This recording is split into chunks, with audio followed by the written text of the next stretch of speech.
नमस्कार, आप देख रहे हैं हमारी खास पेशकश। आपके साथ मैं हूं अपूर्व मिश्रा। बच्चे देश का भविष्य होते हैं। आदतन बोले और लिखे जाने वाले इस वाक्य को शायद ही कोई गंभीरता से लेता हो। हमारी सरकारें तो निश्चित रूप से नहीं लेती, और यही वजह है कि बीते कुछ सालों से मासूम बच्चों के लापता होने के मामले लगातार बढ़ते जा रहे हैं। इन बच्चों के गायब होने बच्चों के परिवार वालों के लिए सबसे बड़ी त्रासदी होती है। लापता बच्चों की त्रासदी हकीकत एक बार नहीं बल्कि कई बार सामने आने के बावजूद हमारी सरकारों ने इसे कभी संजीदगी से अपने सरोकारों का मामला नहीं माना। कई गैर सरकारी संगठनों और खुद सरकार के स्तर पर कराए गए अध्ययनों में भी ये त्रासद हकीकत सामने आ चुकी है कि लापता होने वाले बच्चों की तादाद हर साल लगातार बढ़ती जा रही है। अदालतें भी इससे निपटने का निर्देश कई बार सरकारों को दे चुकी हैं, लेकिन हालात सुधरने की बजाय और ज्यादा भयावह होते जा रहे हैं। लगातार लापता हो रहे बच्चों की खोज के लिए श्री न्यूज ने मुहिम चलाई है।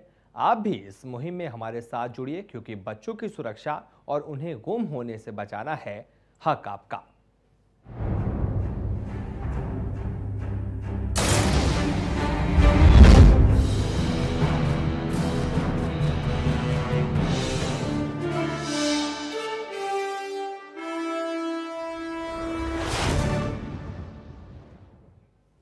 फर्रुखाबाद में 8 बच्चों के मां बाप का कहीं पता नहीं लग सका है।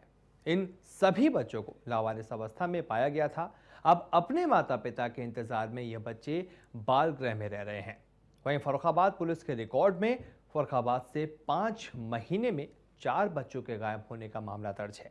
इनमें से 3 रिपोर्ट दर्ज होने के बाद घर वापस आ गए, लेकिन एक अभी भी गुमशुदा है।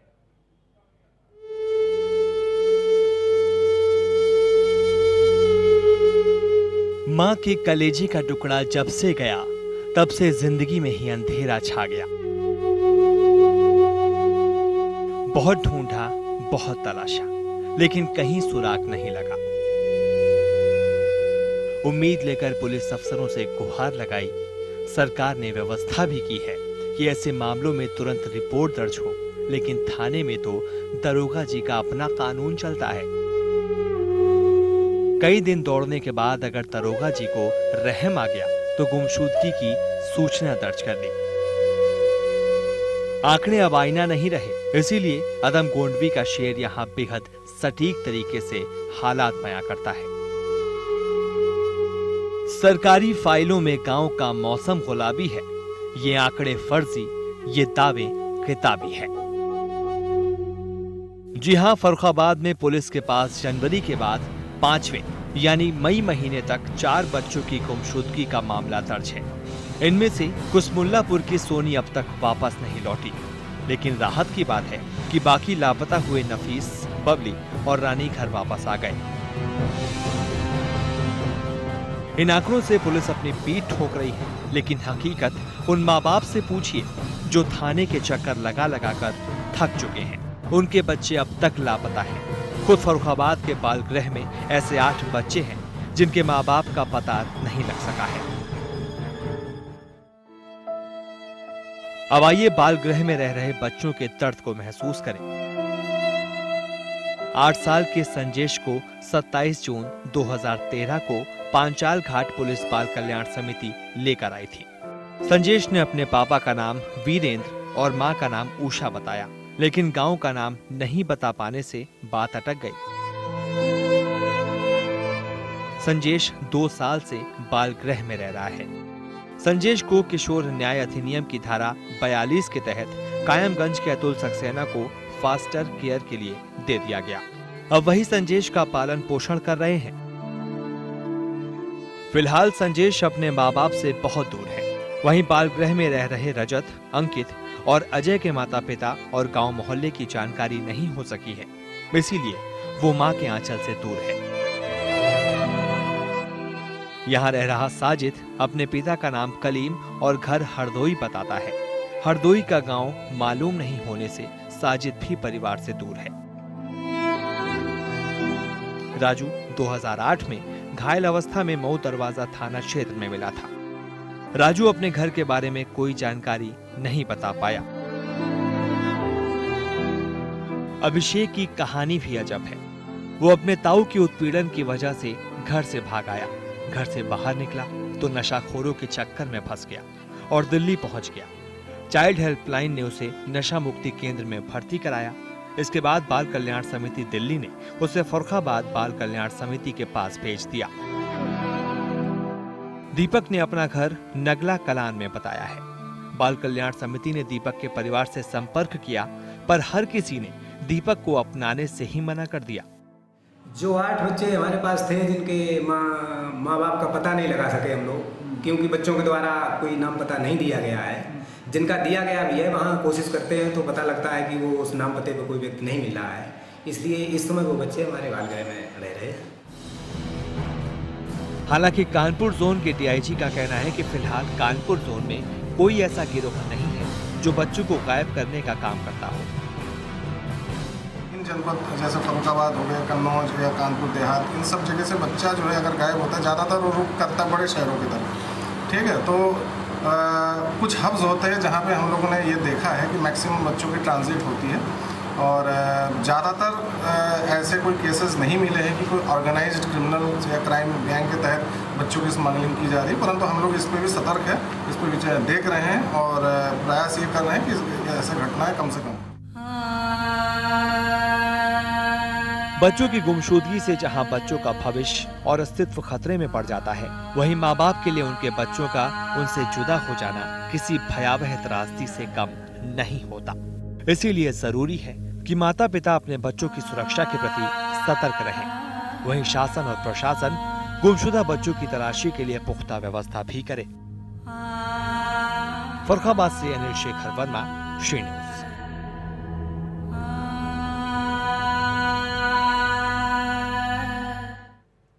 बहुत बड़ी समस्या है।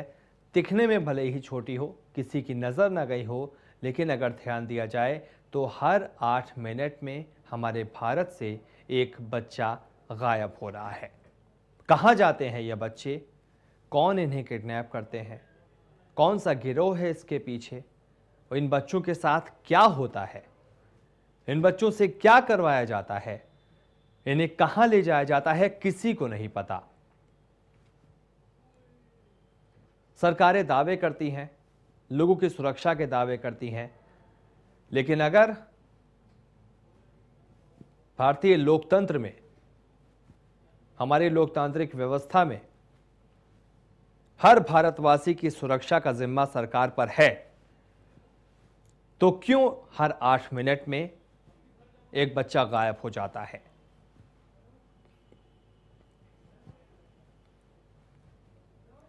तीन तस्वीरें आप अपनी टीवी स्क्रीन पर देख रहे होंगे।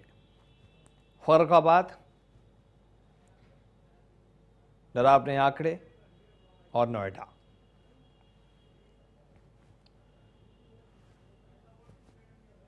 कई ऐसे आंकड़े हैं, कई ऐसी चीजें हैं, कई ऐसी बातें हैं जो निकलकर सामने आती हैं, लेकिन लबोलुआब यही समझ में आता है कि सरकारें सिर्फ और सिर्फ कागजी दावे करती हैं। असल में हमारे बच्चे सुरक्षित नहीं हैं, देश के बच्चे सुरक्षित नहीं हैं। अगर बच्चे सुरक्षित होते तो हर 8 मिनट में एक बच्चा गायब नहीं हो रहा होता। हर साल तकरीबन 1 लाख बच्चे गायब हो जाते हैं। हमें यह नहीं पता कि ये बच्चे कहां जाते हैं, हमें यह नहीं पता चल पाता कि कौन सा गिरोह है इनके पीछे, हमें यह नहीं पता चल पाता कि हमारे बच्चे वापस मिलेंगे या नहीं। लेकिन सवाल यही उठता है कि अभी तक एक स्ट्रिक्ट एक्शन प्लान क्यों नहीं बनाया गया? किस बात का इंतजार है हुक्मरानों को? किस बात का इंतजार है सरकार को? अब कौन से नए आंकड़े उनके सामने पेश किए जाएं तो वो इस चीज को गंभीरता से लेंगे? देश का भविष्य अंधकार में है। एक बच्चे जो देश का भविष्य होते हैं, अगर वो इसी तरीके से गायब होते रहेंगे, उनका कुछ पता नहीं चल पाएगा, तो आप कैसे सुनहरे भविष्य की कल्पना कर सकते हैं? कैसे सरकारें सुनहरे भविष्य की कल्पना करती हैं?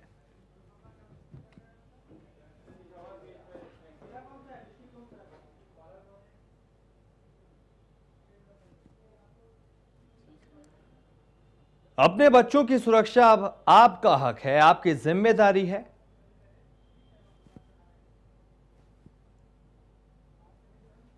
सरकारों पर जितना भी हमें डिपेंड होना था, हो चुके।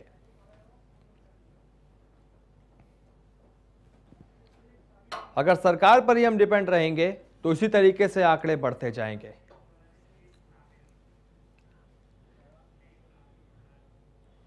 शेख साबिर एक कॉलर हमारे साथ महाराष्ट्र से फोन लाइन पर जुड़ रहे हैं। शेख साहब, बहुत बहुत स्वागत है आपका श्री न्यूज पर। क्या कहना चाहते हैं? हेलो जी शेख साहब, आपकी आवाज मिल रही है हमें, बताइए। जी मैं हेलो जी बोलिए शेख साहब। हाँ जी मैं यही कहना चाहता हूँ कि बच्चे जो लापता होते हैं जी, तो ज्यादातर इसमें अंधश्रद्धा यानी कि लापते का तो उसमें कोशिश ये होती है कि बच्चे लापता होने उसके शिकार हो। एक तो वो इसमें संपर्क टूट गया है। कॉलर हमारे साथ जुड़े थे जो यही बता रहे थे कि किस तरीके से बच्चे लापता हो जाते हैं, उनका कुछ पता नहीं चल पाता। सरकारें सोती रहती हैं, बच्चों से उनके माँ बाप दूर हो जाते हैं, माँ बाप से उनके बच्चे। उनका कलेजे का टुकड़ा दूर हो जाने के बाद उन पर क्या बीतती है शायद बताने की ज़रूरत नहीं है, और ना ही मैं शब्दों में उस चीज़ को बयां कर सकता हूं, उस दर्द को बयां कर सकता हूं जिस दर्द से बच्चों के माँ बाप गुजरते हैं। जब बच्चे उनसे दूर हो जाते हैं उनका कुछ पता नहीं चलता।